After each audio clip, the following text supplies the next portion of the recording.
Hello, everybody. Welcome to Get Real with Rick Dancer. And tonight we're going to get real with Bill Lundun, too. Haven't done one of these shows in a while, but have to catch up on Oregon. Bill does a broadcast we post out there on all of our different channels once a week, giving you kind of an update on stuff. And most of it is things, as I always tell you, that you will never find on the local news. Because Bill digs, he looks hard, and he asks the tough questions, always has. Our sponsors tonight are Rains Heating and Air Conditioning out of Crestwell. They have a special going on right now where if you want your fireplace clean, I didn't even know you were supposed to do that. And then talking to Bradley, I discovered that you're supposed to clean your fireplace every year. And don't use Windex on the glass because it can literally explode. I didn't know that. I mean, I would have done that, but it can literally explode. So you don't want to use Windex. They have cleaners if you're going to do it yourself. That's your little warning. Also, our other sponsor, of course, Chris Dental Family Dentistry.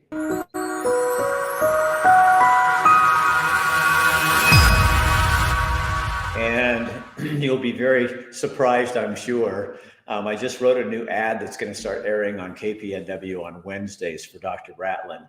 And we're going to talk about the situation in Israel in our ad and how we need to back the people of Israel and your civil liberties too. And Dr. Ratlin, I sent him this. I said, I got an idea. And we also are putting one on the KPNW I love. I made this one for him too. It's about getting healthy. So all the times we had the dark time, and all of us knew, all the research showed that obesity and comorbidities were the biggest danger for people. And what did the Biden administration and the Kate Brown and the government say about getting healthy? Nothing. They said, don't go to a gym, eat fast food, but take a pill and you'll be fine. So we're starting a campaign that's saying, right now, you could increase your lifespan from diabetes, all of that, just by losing some weight and getting yourself healthy. So we're doing a campaign over there too with that. And also New Leaf Hyperbarics and Wellness Center. And I've got a little ad I'm going to put later in the show. Matt has a special on light therapy. That's kind of the new thing. And I'm sure, Bill, have you done the light therapy yet, Bill Lundun? I do the light therapy. I call it the happy helmet. I can see. Matt tells me that it helps grow new hair. And I can see that's working. It ain't working here. The clear cut continues. That clear cut is you're showing the timber industry that it really does work, aren't you? Mm-hmm. Yeah, it does. I mean, it's diversity going on here. Well, there's less fire danger. Oh, most definitely. Yeah. So, there's not a lot of fuel left up here. Yeah. So I text Bill last week and I said, God, you want to come on and do a show? Just kind of update people. The last one you had on, what I get from a lot of Montana people is, man, you're that guy, that news guy. Is that stuff real? And I'm going, yeah, Bill is not. They don't believe that really that goes on in Oregon. But I think people in Oregon don't even understand some of the stuff that's going on in there. What are the big, I wanted to spend 30 minutes and just talk with you about some of the big issues going on in the state, because you're like one of the last news guys who actually digs for information. Well, what are the big things going on? Still the aftermath of ballot measure 110. And ballot measure 110 all but legalized street drugs here in Oregon. And we're seeing the aftermath of that. There was a new report that came out today that Oregon now has the fastest growing rate of fatal overdoses of anywhere in the country. Our growth over the course of the last year in fatal overdoses, 67% from the previous year. The national growth rate of fatal overdoses, 5%.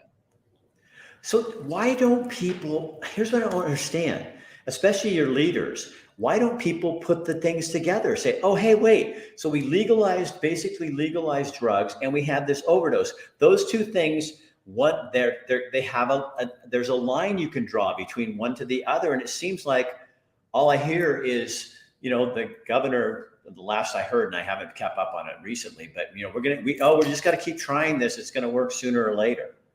Well, that's pretty much everybody's take on it, at least, from the governor on down through the Democratic Party, um, is just, well, we haven't given it enough time. Well, how much time do you have to give it before the obvious, uh, becomes the prevalent theme, which is as long as we keep doing this, people are going to die.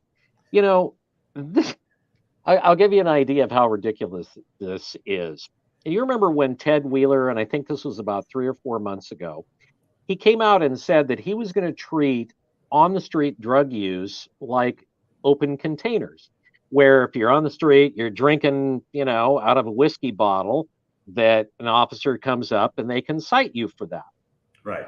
And that was the approach he was going to take. And then, if you recall, about 4 days later, he backtracked on that. It is literally codified in Oregon statute, and it was done by the legislature, that you cannot cite or arrest somebody in the state of Oregon for using drugs or alcohol on the street. Yet You can't. if you and I walked into a bar in downtown Eugene, took a beer and walked out on the street, they would come and tell us we couldn't do that. But legally they can't. Isn't that crazy? And Yeah, remember, but here's the other stupid thing, I think, Bill. but This is but always your, Rick, let me just mention this. It literally states in Oregon Revised Statute, it says including illegal drugs. wow. And they can't figure out why the deaths are going up. Well, and they can't figure out why they have open air drug markets in Portland and why people just hang out in groups on the street and toot fentanyl and die. I see where, I don't remember if it was Marion, but I see where a few counties are voting to rescind it. Tell me about that.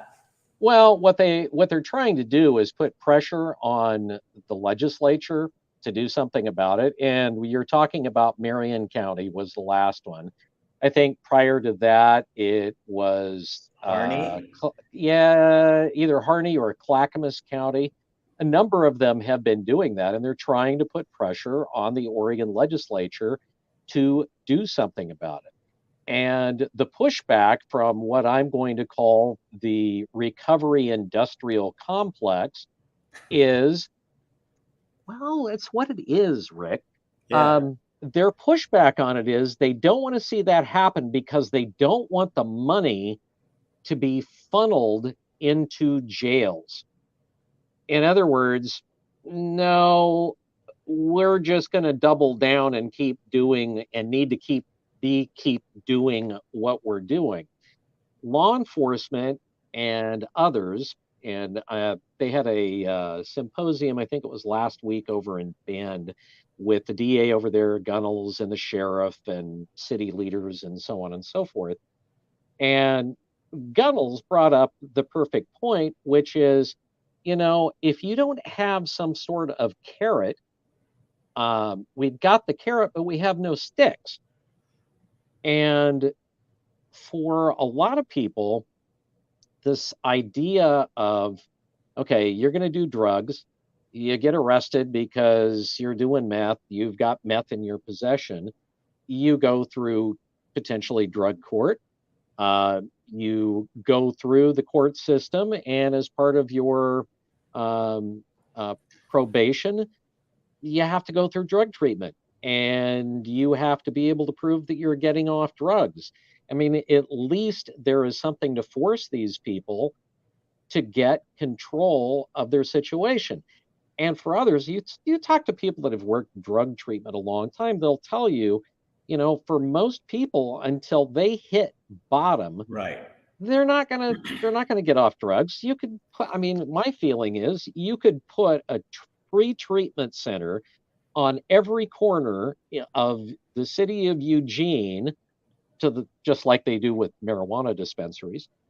Put them on every corner and say, hey, it's free, you can come in, and you're not going to get anybody coming in. There's got to be a reason for them to do it. And that's going to be hitting bottom. And for a lot of them, getting arrested and going through the system is about as close to rock bottom as they're going to get. Every person I know who's a felon or somebody who's come out of prison or all that, they'll tell you they were in several times and it wasn't until they made up their mind. So it's so arrogant of Oregon leadership to think, oh, we can put this little program out and we're going to solve the problem. And it's not working. You're acting like you have something that other people really want. And until they want to get clean, they're not going to get clean. How does this affect?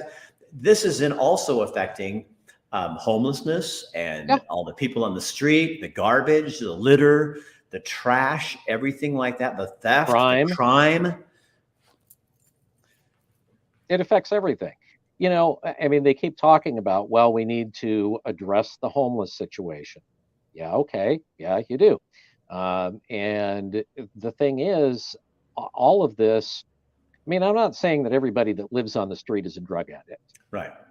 And I'm not saying that everybody that has a mental health problem is a drug abuser. But you can definitely state that many people who live on the streets, if they weren't on drugs, they may not be living on the streets. Right. And you could also say that many people who are on the streets, not all of them, who have severe mental problems, many of them, it's been exacerbated by or caused by the fact that they've been addicted to really hardcore drugs. Look at somebody that's been on meth for a number of years. I mean, you know, the paranoia, the schizophrenia, a variety of things. And if you're going to start addressing these problems, you know, maybe it isn't the only cause, but it is a big cause of those things. And until we wrap, you know, our heads and our arms around it, this is not going to get any better. I think the sad part is, like, for somebody like myself who leaves, and when I come back, I see how much worse it is. And I think people living in it, you get used to it. Because I hear people when I was there and they say, well, it's better than it was. Well, No. it's still, it doesn't seem better than it was. And when I hear people like telling me, you know, we had our bikes on the back of the car, and they said, make sure you have a lock on those and lock both wheels, because they'll take just your wheel off of it. And Kathy and I are going, oh my God, here in Eugene, Oregon, we got to worry about that. Well, not only that, but even parking a car overnight everywhere, you're putting your car in danger of either A, having the catalytic converter stolen, or B, particularly if it's a higher profile vehicle that sits above the ground, they just come up and drill a hole literally in your gas tank and steal your gas. We've had that happen to one of our vehicles twice over the course of the last year out here at the radio station. And it happens all the time. I saw an article on one of the TV stations in Portland, and there was a couple he used to live in Portland. He lives in Wisconsin, wanted to drive his new wife out here with the idea that they might move here someday. So they drove all the way out here, parked in a parking garage. One night they went out, the one window was broken out, and just one thing was taken. They had a bunch of camping gear in the back. So they fixed that, went to another parking garage that was higher and they said was safer. The next night, all their windows were broken out and all their camping gear was stolen. And these people were relieved, telling the whole story of how the parking attendants were rude about it. And they said, well, that's just what happens. And the guy left and he says, I will never come back to Portland again. And yet you talk to people in Portland who don't live downtown, in Beaverton or Tiger, and they're going, well, you know, it's fine. You know, that's just overblown by the media. And it's like, you need to drive in downtown Portland and see what people are living through.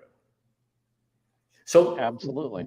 What's another topic in Oregon? I saw one locally, and I wanted to ask you about this. And I didn't warn you about this or anything, but I saw the mayor of Eugene's letter to the state health authority complaining because Peace Health was closing the Sacred Heart building downtown, and how now Eugene was going to be left without a hospital. And I wanted to laugh because I wanted to say, well, you had the chance to have that hospital in Eugene, and you guys gave that up many years ago. Well, yeah. So, but Peace Health. I mean, this is a local look at a macro problem. Um, Ever since the pandemic, and even prior to it, um, the healthcare system and hospitals in general have been losing money. And Peace Health is no different than many of them. They Right. are losing money. They've been losing money for the last 2 years. And so the decision was made, because they don't get as much traffic through the university hospital, that they're going to close the emergency room down. And over the course of the next couple of years, they're going to start moving all of their services over to Peace Health Riverbend, which is across I-5 in Springfield. The kind of sticking point in this is what's known as the Johnson Center, the So mental you know, health services, that yeah, kind of the stuff. mental health services, and they're kind of just keeping that open until the county comes up with some sort of alternative. And what was what's kind of interesting about this is that um, the argument has been, in the case of a Cascadia subduction earthquake, and we've talked about that for years off the Oregon coast. You hear predictions that could be anywhere between a 7 and an 8.5 earthquake, which would absolutely devastate Oregon for a number of reasons, besides the fact that it's just a big earthquake.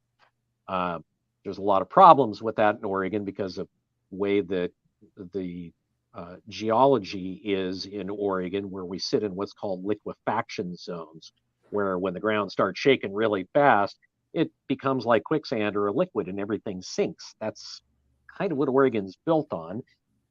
And one of the concerns that keeps getting brought up, well, if we have one of those, how are people going to be able to get from Eugene over to Springfield with that devastation when they could go to the university hospital? So the city council had a meeting, I'm going to say it was about 3 weeks ago, 2.5, 3 weeks ago. And the chief of the Eugene Springfield Fire Department talked about how that would work. And that is, they have known for years that if we have that earthquake, the university hospital is going to be rubble. It is Huh. absolutely not earthquake proof, and that it would take upwards of $250 to retrofit the university hospital to be able to withstand the type of earthquake that they think would hit off the Oregon coast. So that argument That really is, doesn't fly. huh. That is so interesting. So Yeah, it's old. what other topic? What else is going on? Oh, one thing that I think, if I had to guess, that I think is going to be a bigger issue is the whole Lamada story. Now, are you familiar with Lamada? No. Uh-uh. Okay. You remember that Shemia Fagan had to resign, right? Oh yeah. Okay. Okay. Yeah. Go ahead. And Rosa Shemia Cesaris, Fagan, for those who aren't from Oregon or who are from Oregon and just don't know who the hell Shemia Fagan is, because there's no reason you would. She's was the Secretary of Secretary State. of State, right? And she said that she wasn't making enough money as the Secretary of State, so she had to take a part-time job. Oh, at And the part-time, McDonald's? well, no, she was working as a consultant, a part-time consultant for this pot dispensary chain called Lamada. And she was quietly making $10,000 a month as a moonlighter part time gig job. Nice gig job if you can get it. So that came to light. And what was happening was that the Secretary of State and their office is also the state auditor. They can audit any one of the, state agencies that they want to. And it just so happened, as she was a consultant to Lamada, that the Secretary of State's office was auditing the Oregon Liquor and Cannabis Commission and how state rules and regulations were affecting the cannabis industry. And a lot of the topics that were addressed in the audit, or at least some of them, were suggested by Rosa Cesaris, one of the owners of LaMotta, to Shemia Fagan, and Shemia Fagan took that to the auditors and said, you really need to be looking at these kind of things. Okay, so anyway, all of that blew up in her face. She ended up resigning. Governor Tina Kotek appointed a new interim Secretary of State. And then it comes out after that it was discovered that Rosa Cesaris and her boyfriend were going to political gatherings of Democrats that were running for office in the last general election, one of them being Tina Kotek, and passing out brown paper bags full of money as campaign donations. Not checks, but actual bags of money. Thousands of dollars in bags of money. Which you can't do because it all has to be tracked by who it came from. Well, yeah, and that sort of caused a little bit of a problem. Everybody was saying, well, yeah, but we claimed it on Orstar, and yeah. Long story short, the donation was given back. It was given to Tina Kotek. She gave it to, I can't remember. Or something. It was like the Oregon Food Bank, I think, is where she gave it to. Anyway, and all of these politicians are trying to separate themselves as much as possible from LaMotta, which also owed millions of dollars in back state and federal taxes. Well, you have another issue that has blown up with Val Hoyle, who was the successor to Peter DeFazio. So Val Hoyle did she run for Secretary of State when I did? I can't remember if it was her. No, but Val has been in politics for a long time. And then Peter DeFazio, the 4th Congressional District, basically primed the way for Val to take his job, and Oregonians did it. All right. Yeah, exactly. And he supported her, and she ended up with a job, and now she's back in Washington, D.C. Well, Val Hoyle, also prior to this, was the commissioner of the Bureau of Labor and Industries. And it turns out that a grant was given to LaMotta by Val Hoyle, who, when she was commissioner of BOLI, there was something like a $40,000 or $50,000 state grant that she gave to LaMotta. That was supposed to be, first off, Rosa Cesaris is Hispanic. It was an equity, female businesswoman, and so on and so forth. They just decided to, we're going to give you this nice grant here because you're a nice Hispanic female-owned business. And I don't think that she was expecting that to come out, and essentially bypassed the normal rules for making one of these grants, which the state now has gone and taken away from LaMotta. And Val Hoyle has been trying to separate herself from that as much as possible, but it turns out LaMotta also gave her bags of money. So what happens then? I mean, this is what drives people crazy, I think, is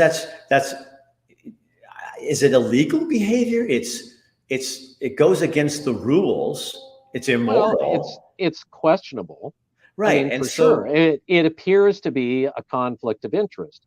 I think if Val Hoyle was still in charge of the Bureau of Labor and Industries, as opposed to now a U.S. representative to Congress, probably the governor would have booted her, or at least tried to get her resigned. But what does that say about the people that are representing Oregonians in the 4th District when this is what she did? It would certainly lead some people to believe she's on the take. Have you? I'll ask you a really obscure question. There's a book out, and I was listening to a Jordan Peterson interview, the author, and it's called "The Laptop from Hell." And it's about this woman is a reporter like you, and she worked for the New York Post, and she went after this story, and she's talking about all the corruption and intertwinings and intertwining. You're going, oh my God, people just need to really educate themselves better and find, and instead of jumping on their party post and looking at what's going on. Because she said, one of the questions that, and this is just, I've had this question for a long time. I'm sure you have too, but it's like, if we're dealing as a nation with China and Russia right now, and this looks like there could be a war, do you want somebody dealing with them whose family obviously had dealings with them? I mean, just that question as a journalist, you'd go, you have to ask this question. And yet nobody wants to ask the question and to just say, even if it's not true, to find out what is and what isn't true, but we don't even dig for it anymore. Yeah. Well, they not only don't dig for it anymore, part of it is because they don't have the people to do it, Rick. Right. I mean, let's be honest here, and people can say whatever they want to say about how horrible the Register Guard is, or the Statesman Journal was, or the Oregonian, or the Washington Post now, or whatever. But they've been gutted because essentially, their digital model, which was taking the newspaper and putting it online, didn't work. Yeah. It failed miserably because people expect if they're going online, they get to see the stuff they want to see for free or mostly free. Right. I mean, you look at, you look at all the major news organizations, and now, instead of being, I guess what I would say, trying to do actual journalism, it's listicles and clickbait. Right. Yeah, I noticed that.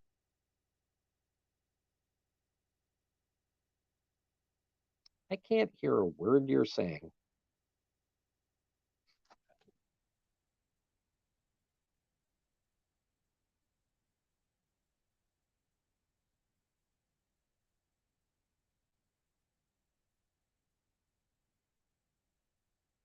Rick, I don't, you can hear me. It says here you're in the show. Everyone can see and hear you. I can't see or hear you at all. I don't know if you touched something, but I can't see or hear you.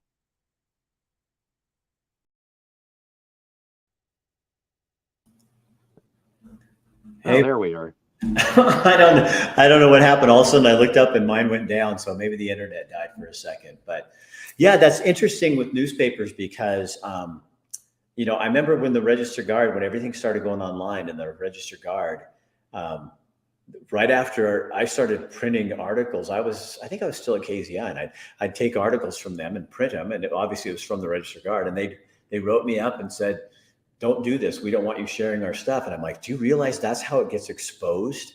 Well, just stop because you're using our stuff. And I went, no, this is clicking it to you. I mean, they didn't even understand KZI. I remember when we first started with the internet, they had no idea how this worked. And they were like freaking out because people were stealing their news. And it's like, no, you can't control that.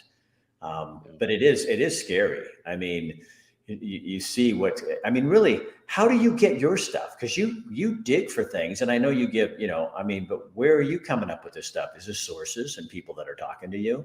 Oh, yeah. I mean, I pretty much read everything. I do. I mean, if there's something to be, I read the newspapers, the ones that I can get from Eastern Oregon, to see what's going on there. I've got a partnership with some other radio stations here in the state that, we sort of have a kind of crowdsourcing. It's like, hey, I got this. You got anything?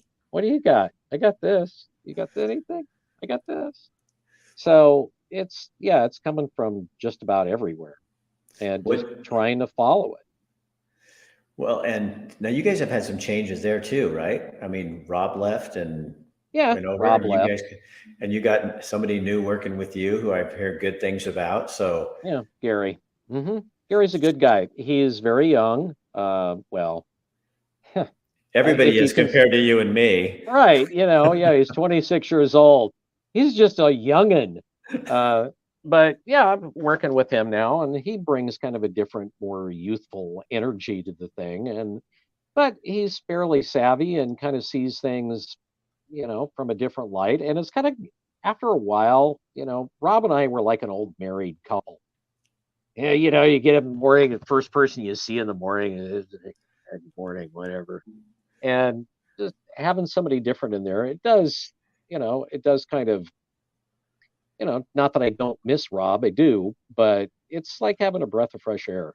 Yeah, I used to feel It's like that different. when I get a new anchor wife. Hmm. Because after like Lisa and I worked together for I don't know 8 years or something, and then when she left and they brought in somebody new, it was always kind of like a new experiment and seeing what was going to happen and how you work together and that kind of thing. And I can say there were good people all the way through it, but it was I'll never forget when. Well, I won't say who, but one of the anchors came in and the family that owned the station, they were asking, they never really asked me who I'm working with this person. Maybe I should have some kind of say in this. And they said, well, our 10-year-old daughter helped pick the new anchor because they thought she was really good. And I was like, okay, great. And didn't turn out to be the best person for the job. Well, maybe you should have sat down with a 10-year-old and just, came to some sort of a professional agreement with her. Let's come to Okay, Jesus here. next time you're looking for somebody, why don't you, kind of I consider somebody that maybe comes across as smart? I Can you got do a that? $20 bill that I can give you if you'll say what I ask you to say. But Exactly. so are That you would the be good news of you. director there? Then you are, aren't you? Huh? The news You're the news director? director there. Yeah. Yeah. I'm the only news person here. I'm it. That's it. It's just me. Well, you're busy. I mean, you do get good stuff, Bill, but you always have. I mean, I think that's why people listen to KPNW is, I mean, We you know, try to. especially in the I mean, mornings don't is don't because. always hit it, but we try to do our best with it. So what's your biggest Um, concern for Oregon? that we're swirling down the drain. Um, I, at this point, it's like a car, and if you don't maintain that car, even though it was an expensive car, I don't care what you're talking. It could be the best car in the world. If you don't maintain it and you don't do the routine maintenance, eventually things start going wrong. Yeah.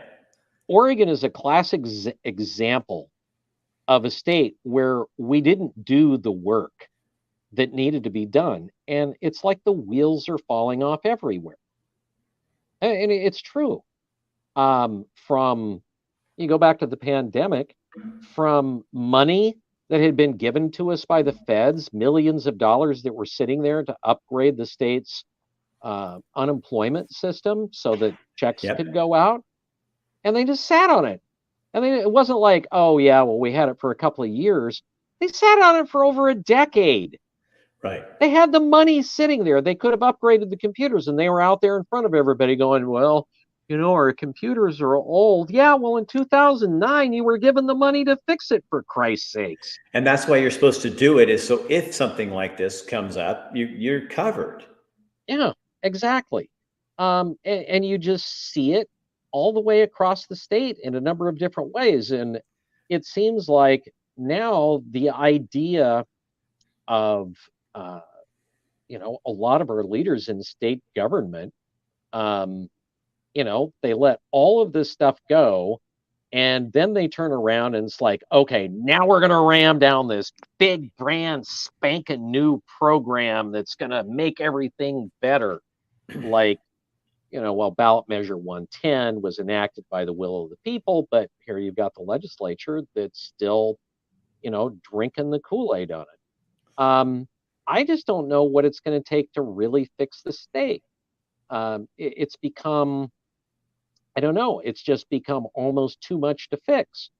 It's Is one of those things where, as I sit here, I mean, I see what you did and I understand why you left. And after taking a trip to the Midwest here not all that long ago for a few weeks, I was kind of like, yeah, yeah, these people kind of seem to have their act together, at least more so than what I'm seeing at home. I kind of understand why you left. Um, I don't know really what it's going to take.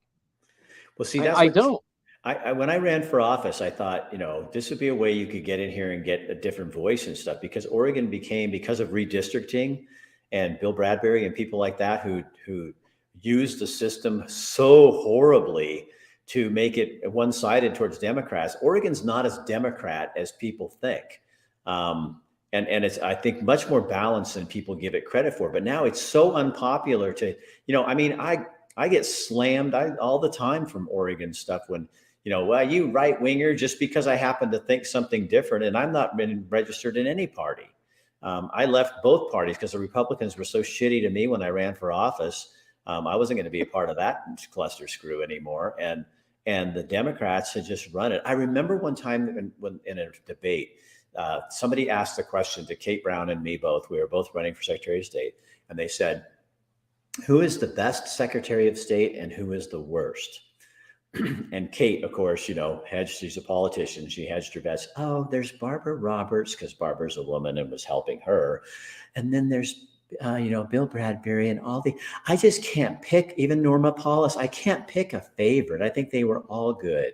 And they came to me and they said, "Mr. Dancer, who was the best and who was the worst?"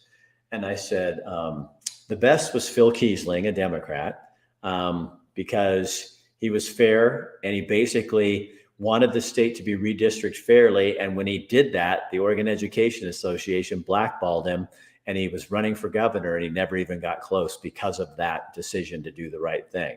And I said, and when I needed help, when I decided to run for this office, I went to him and he gave me all kinds of advice. I said, that's a good man when you're in the opposite party. And I later found out from him when I was interviewing him for the Hatfield thing. He said, he leaned over and he goes, "I got to tell you something. I voted for you." I was the best. I felt that was the best of anything. To have a former Secretary of State who was a Democrat vote for me because he knew Kate was a piece of garbage. And then they said, "Who's the worst?" And I said, Bill Bradbury, because he redistricted the state unfairly. I said, I went to his wedding. I was friends with he and his wife out of Coos Bay. Bill was a news anchor at KCBY before I was. So it wasn't against him, but what he did to Oregon. And I think that slowly has been debased with redistricting, moving the lines and making it so that, when I lived out in Camp Creek, that was country. I was in the same district with Cresswell, Cottage Grove, McKenzie River, and the University of Oregon. Now, what do we all have in common? Nothing. But there was enough votes in the University of Oregon group in the South Eugene that they counterbalanced, and that is not the intent of the redistricting laws. And that's a perfect example of what was wrong with it. But now it's all catching up to Oregon, and I think it's apathy. It's people were just didn't pay attention for so long, and I think the Democratic Party knew that, and they just went in and took over. And the Republicans were so weak and never could get on message. Like, what are you going to do for me that you care about? When is the last time the Republicans in the state have been on message about anything? Right. It's like, when I ran, what they used to ask me? One group I went to said, "Did you pay in gold to run for Secretary of State?" And I'm like, I used my gold visa. And in the Constitution, it says you're supposed to pay with gold. And I said, honestly, you guys, if this is your biggest concern, it's no wonder you're so irrelevant. And they booed me out of the room. Leave, you're a terrible candidate. And so I turned around and I looked at them and I said, then vote for Kate Brown. They said, we're not going to vote for Kate Brown. And I looked at them quiet, 1, 2, 3, 4. I know. And then I walked out the door. It was just unbelievable, Bill. Last thing I want to ask you to wrap up, 114. That is a cluster mess, and now it's all tied up in the courts. And It's going to be tied up in multiple courts. So you've got two cases that are going on. You've got the one at the federal level that's going through the federal system, and then you have the case that's going through the state system. And that would be the judge in Harney County Yeah. is, this that has to do with the Oregon Constitution. And then, of course, the other one has to do with the Second Amendment. And we should know something probably by mid-November what the judge in Harney County is going to rule, but we already know, I mean, duh, that's going to be taken to the Court of Appeals, and then that's going to be appealed, and that's going to go to the Supreme Court of the state of Oregon, which is, of course, packed with judges that were put there by the previous Democratic governors. So we pretty much know what the outcome of that's going to be. The federal case is going to be pretty interesting. The one of the judges on the Ninth Circuit Court of Appeals had said that the ban on quote unquote high capacity magazines, which are standard capacity, that it didn't meet the muster under the Constitution, but he got shot down by his fellow judges, so that's going to end up probably in front of the Supreme Court. A lot of the issues that are going on in Oregon with 114, I mean, a lot of them are already floating around in different courts dealing with magazines, dealing with, these hypothetical so-called ghost guns and everything else. I mean, we're just part of kind of that blue wave of gun grabbing here in Oregon, and we'll see how it all plays out. I have a question to ask you before we go. Okay, what? All right, I'm driving through Montana on the way back, and I'm a radio guy. I tune into radio stations. I'm hearing commercials for this Robert Quigley guy, independent, running for president. I spent 2 days pretty much in Montana, going through, heading east, and then coming back, going west. Why is he advertising in all places Montana? And I think maybe Wyoming. There were a couple of Wyoming stations. And where is he from? I don't know. I'm not familiar with him. He's from Kentucky. I have not heard the ads, and I do listen to radio here, but I haven't heard the ads. But the same thing happened, Bill, with the guy from North Dakota that was on the debates. Oh, okay. The one running for president. I can't remember his name. I should remember, but I don't pay that much attention to stuff like that. But okay. This guy's an independent. Okay, this guy was a Republican, and he was in the debates, and his ads were all over Montana radio. And I thought, why are you? This is just bizarre to me. But no, Quigley, I haven't heard of him, and I didn't hear the ads. Now I'm going to be listening for him, but I don't. What's Montana? Where one of the biggest states with the least population. I mean, there's not even. I think there's just.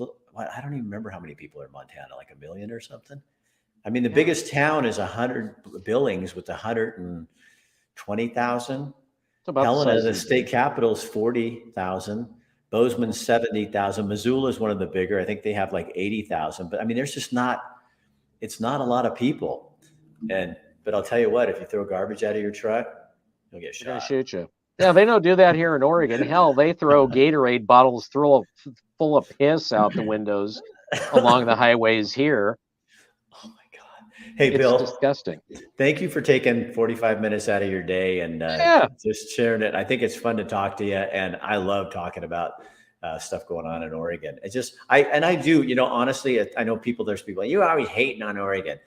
I love Oregon. It's a great state. It's my home state. It's where I came from.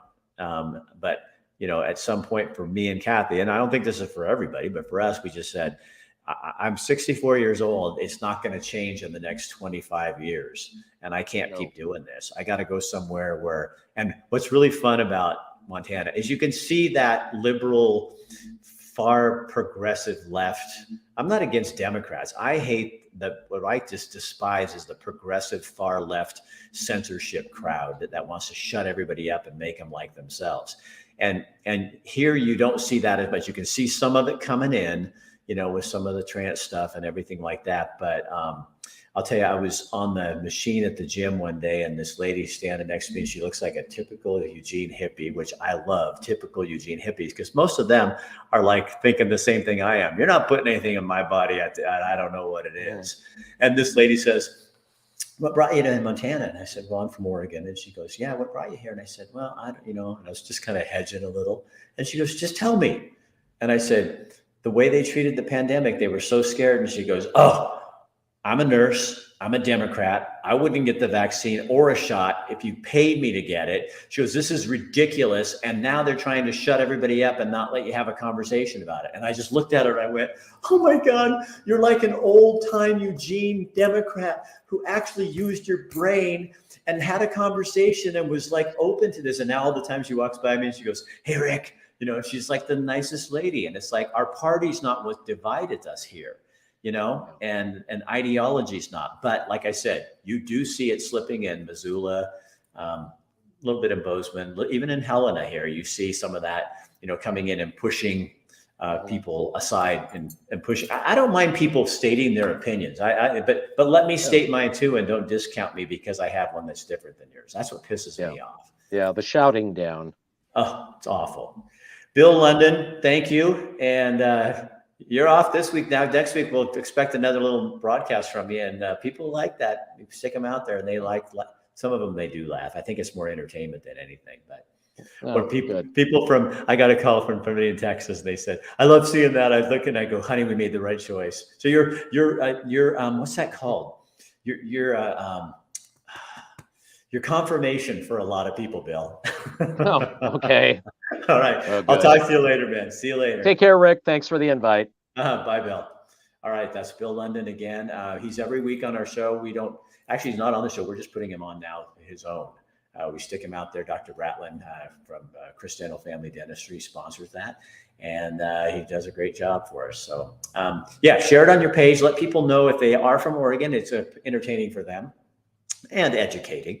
If you're from another state, it'll just make you glad you're from another state. All right. And I don't hate Oregon. So those of you who want to send me emails that say so, just don't bother, because I'm not going to read them anyway. All right. See you later.